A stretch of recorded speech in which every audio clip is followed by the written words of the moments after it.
Ancaq üfüqdə fırtına görünürdü.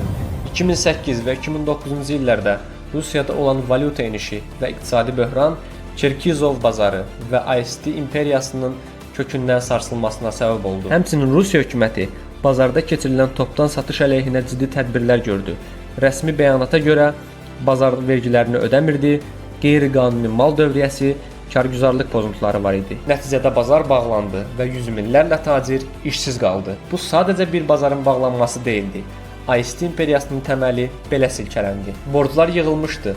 Türkiyədən Mardan Palas'ın tikintisi üçün götürülmüş kreditlər geri qaytarılmamışdı.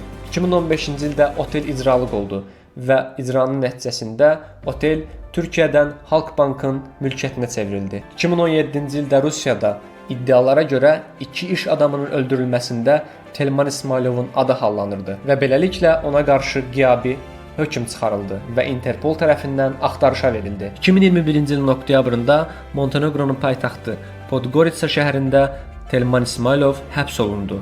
Lakin Montenegro hakimiyyəti ekstradisiya tələbinə baxmayaraq ona siyasi sığınacaq verdi.